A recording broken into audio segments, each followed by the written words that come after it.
नमस्कार दोस्तों, स्वागत है हमारे यूट्यूब चैनल में। फ्रेंड, आज की वीडियो में हम जंतु वर्गीकरण का पार्ट 3 डिस्कस करने वाले हैं। दोस्तों, इससे पहले भी हमने इस टॉपिक पर 2 वीडियो बना रखे हैं, तो प्लीज़ जिन लोगों ने वो वीडियो नहीं देखे हैं अभी डिस्क्रिप्शन बॉक्स में जाएं, उन दोनों का लिंक मिल जाएगा। तो प्लीज़ पहले उन दोनों वीडियो को देखें, यानी उन 2 पार्ट्स को देखें, उसके बाद ही इस पार्ट को देखें। तो उन 2 पार्ट में हमने डिस्कस किया था कि जो जंतु जगत के 2 जगत हैं, यानी प्रोटिस्टा जगत और मेटाजोआ जगत। दोस्तों, इन जगतों के बीच 10 फाइलम बना रखे थे। यानी प्रोटिस्टा जगत के अंतर्गत एक फाइलम था जिसका नाम था संघ प्रोटोजोआ, और बाकी मेटाजोआ के अंतर्गत 9 फाइलम थे। उन 9 फाइलम में हमने 8 फाइलम डिस्कस किए हुए हैं। आज जो हमारा लास्ट फाइलम है, यानी लास्ट संघ है संघ कॉर्डेटा। तो आज के वीडियो में हम संघ कॉर्डेटा को डिस्कस करेंगे।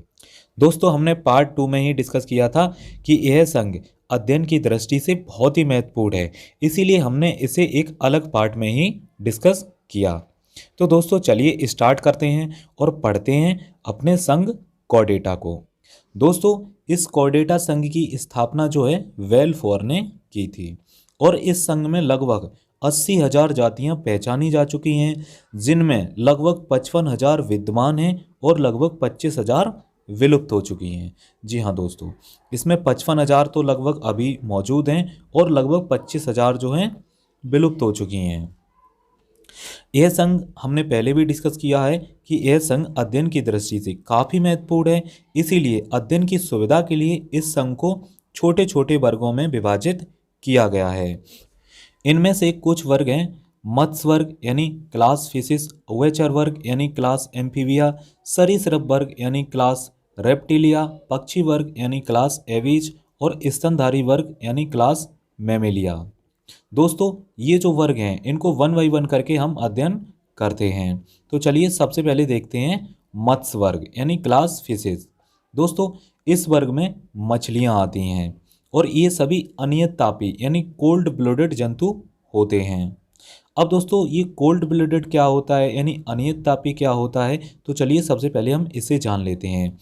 देखिए, जंतु 2 प्रकार के होते हैं, अनियत तापी और नियत तापी। अनियत तापी यानी कोल्ड ब्लडेड वह जंतु होते हैं जिनके शरीर का तापमान वातावरण के अनुसार बदल जाता है, उन्हें अनियत तापी कहते हैं, जैसे मछलियां हैं। और नियत तापी यानी वार्म ब्लडेड के अंतर्गत वह जंतु आते हैं जिनका तापमान वातावरण के अनुसार नहीं बदलता है, जैसे मनुष्य हो गया। हम मनुष्यों को जो टेम्परेचर होता है वो 98.6 फ़ारेनहाइट होता है। अब दोस्तों, चाहे सर्दी हो या गर्मी हो, हमारे शरीर का टेम्परेचर जो है इतना ही रहता है। तो हम जो है नियत तापी के अंतर्गत आते हैं। इन्हें दोस्तों समतापी भी कहते हैं, और अनियत तापी है इसे असमतापी भी कहते हैं। चलिए अब हम लौटते हैं वापस अपने टॉपिक पर। दोस्तों, जो मत्स्य वर्ग के जीव होते हैं इनमें श्वसन जो है क्लोम यानी गिल्स द्वारा होता है, और इनका हृदय 2 वेसमी होता है और सिर्फ अशुद्ध रक्त ही पंप करता है। उदाहरण की बात करते हैं तो इसमें शार्क है, स्कोलियोडोन है, टॉर्पीडो है, रोहू है, मांगुर है, हिप्पोकैम्पस है, गैम्बूसिया है और पाषाण मछली है। दोस्तों, इसमें जो शार्क और स्कोलियोडोन है इनका जो कंकाल है वो कार्टिलेज का बना होता है, यानी इनका कंकाल हड्डियों का नहीं बना होता है। और इन दोनों ही मछलियों को डॉग फिश के नाम से जाना जाता है। दोस्तों, टॉर्पीडो जो है यह अपनी रक्षा व शिकार के लिए विद्युत किरणों का प्रयोग करती है, इसीलिए इस मछली को इलेक्ट्रिक रे के नाम से जाना जाता है। दोस्तों, यह जो मछली है 8 से 220 वोल्टेज के करंट को जनरेट कर सकती है। और जो मांगुर है इसे हम कैटफिश के नाम से भी जानते हैं। और जो दोस्तों ये हिप्पोकैम्पस है इसे समुद्री घोड़ा या समुद्री मीन भी कहते हैं, क्योंकि इसकी आकृति जो है घोड़े जैसी होती है, इसका चेहरा जो है घोड़े जैसा होता है। दोस्तों, जो गैम्बूसिया मछली है इसे मॉस्किटो फिश भी कहते हैं, क्योंकि इसे जो है तालाबों और कुओं में छोड़ने से मच्छरों पर नियंत्रण पाया जा सकता है। यह वहाँ मच्छरों के लार्वा को खा जाती है। और पाषाण मछली जो है यह सबसे विषैली मछली मानी जाती है। नेक्स्ट हमारा वर्ग है उभयचर वर्ग यानी क्लास एम्फीबिया। दोस्तों, इस वर्ग के प्राणी जो हैं उभयचर होते हैं, मतलब जल और स्थल दोनों जगह रह सकते हैं। ये जंतु भी अनियत तापी होते हैं यानी कोल्ड ब्लूडेड होते हैं और इनमें श्वसन क्लोम, त्वचा एवं फेफड़ों द्वारा होता है। इनका हृदय जो है त्रिकक्षीय होता है जिसमें 2 अलिंद तथा 1 निलय पाया जाता है। दोस्तों अलिंद और निलय क्या होते हैं, इन्हें दोस्तों जब हम मनुष्य का हृदय पढ़ेंगे उसके अंतर्गत जानेंगे। इस वर्ग की एग्जाम्पल की बात करते हैं तो मेढक है, हाइला है, हाइला को हम वृक्ष मंडूक भी कहते हैं, सैलामेंडर है, सायरन है, प्रोटियस है और नेक्ट्यूरस है। दोस्तों ये जो मोस्ट इंपोर्टेंट एग्जाम्पल हैं उभयचर वर्ग के। अब हम बढ़ते हैं आगे। हमारा अगला वर्ग है सरीसृप वर्ग यानी क्लास रेप्टिलिया। इस वर्ग के जंतु जमीन पर रेंग कर चलते हैं, इसीलिए इन्हें रेप्टिलिया कहा जाता है। क्योंकि रेप्टिलिया जो शब्द है वो रिपेयर शब्द से बना है और रिपेयर जो है एक लैटिन भाषा का शब्द है जिसका अर्थ होता है रेंगना या रेंग कर चलना। इस वर्ग के जो ज़्यादातर प्राणी हैं वो स्थलीय होते हैं यानी स्थल में निवास करते हैं, लेकिन कुछ प्राणी जल में भी निवास करते हैं। ये भी दोस्तों अनियत तापी होते हैं यानी कोल्ड ब्लूडेड होते हैं और इनकी श्वसन क्रिया जो है फेफड़ों द्वारा होती है। इनके हृदय में 2 अलिंद तथा 1 निलय पाया जाता है, मतलब इनका भी हृदय त्रिकक्षीय होता है। लेकिन दोस्तों इसी वर्ग में आने वाले मगरमच्छ का हृदय जो है 4 कक्षीय होता है। मगरमच्छ में 2 अलिंद और 2 निलय पाए जाते हैं। इस वर्ग के मोस्ट इंपोर्टेंट एग्जाम्पल की बात करते हैं तो इसमें आता है मगरमच्छ है, कछुआ है, छिपकली है, सांप है। सांप के अंतर्गत अजगर, कोबरा, करैत इत्यादि सांप आते हैं। गो है, गो को हम वेरानस भी कहते हैं। एलिगेटर है, ड्रैको है, ड्रैको को हम उड़ने वाली छिपकली भी कहते हैं। अब हम बढ़ते हैं अपने अगले वर्ग पर। अगला वर्ग है हमारा पक्षी वर्ग यानी क्लास एबीज। दोस्तों याद कीजिए जब हमने अरस्तु का वर्गीकरण पढ़ा था तो अरस्तु ने पक्षी वर्ग को जो है अंड्योस यानी ओविपारा के अंतर्गत रखा था, इसीलिए इस वर्ग को ओविफेरस वर्ग भी कहते हैं। और दोस्तों इस वर्ग के जंतु हवा में उड़ भी सकते हैं और जमीन पर तेजी से चल भी सकते हैं। इनका शरीर 3 भागों में विभाजित होता है, सिर, गर्दन और धड़। इनका हृदय भी 4 कक्षीय होता है, मतलब 2 अलिंद व 2 निलय पाए जाते हैं और इनमें श्वसन जो है फेफड़ों द्वारा होता है, जबकि कुछ पक्षियों में वायु कोशा द्वारा होता है। और दोस्तों इनमें जो है मूत्राशय अनुपस्थित होता है।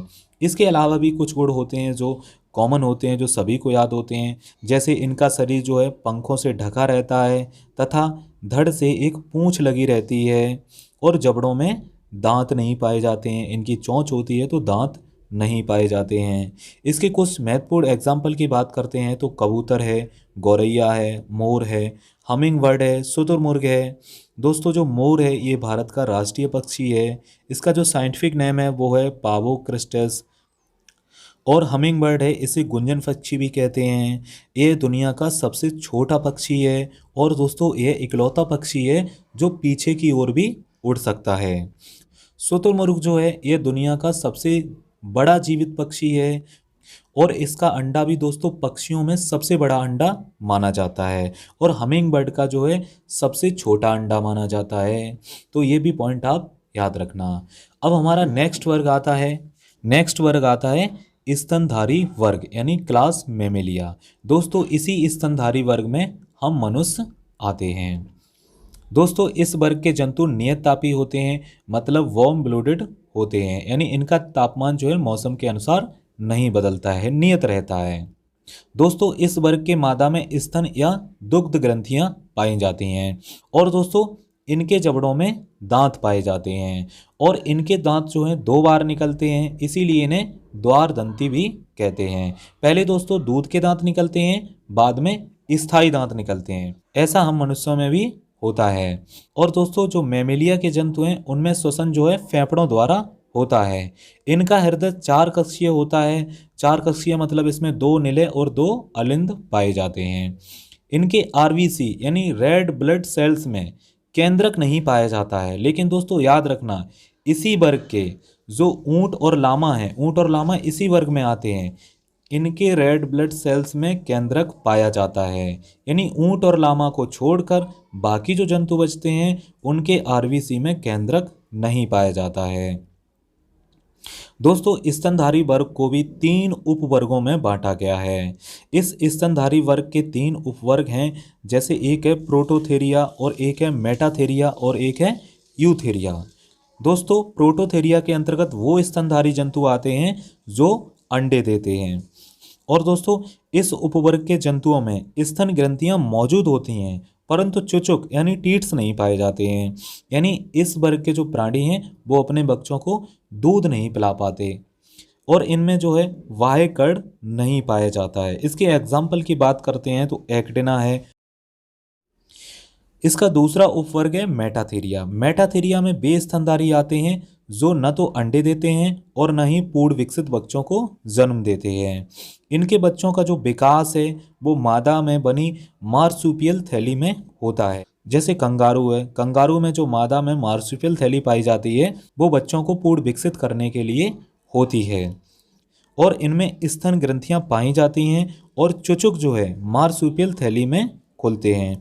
यानी इनके बच्चे जो हैं मार्सुपियल थैली में ही माँ का दूध पीते हैं। दोस्तों इनमें जो है वाह्य कर्ण पाया जाता है। इसके एग्जाम्पल की बात करते हैं तो कंगारू है और डायडेलफिश है। अंतिम जो उपवर्ग है यूथेरिया यानी स्तनधारी का जो अंतिम वर्ग है यूथेरिया। यूथेरिया में ऐसे प्राणी आते हैं जो पूर्ण विकसित बच्चों को जन्म देते हैं और इनमें जो स्तन ग्रंथियां पूर्ण विकसित तथा स्पष्ट चुचुक यानी टीट्स पाए जाते हैं। वाह्य कर्ण उपस्थित होते हैं।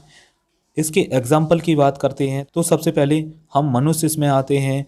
चमगादड़ आता है, कुत्ता है, बिल्ली है, चूहा है, छछूंदर है, हाथी है, ब्लू व्हेल है और श्रीऊ है।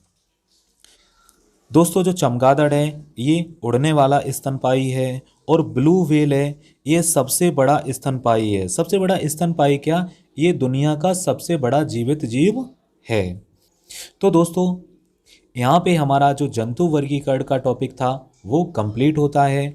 आपको ये वीडियो कैसा लगा हमें कमेंट बॉक्स में अवश्य बताएं और दोस्तों इसके बाद भी आपका कोई प्रश्न बचता है तो प्लीज़ हमें कमेंट बॉक्स में अवश्य पूछें, हम वहाँ उसका जवाब देने की कोशिश करेंगे। दोस्तों अगर वीडियो से रिलेटेड कोई भी सुझाव हो तो प्लीज़ वो भी हमें बताएं।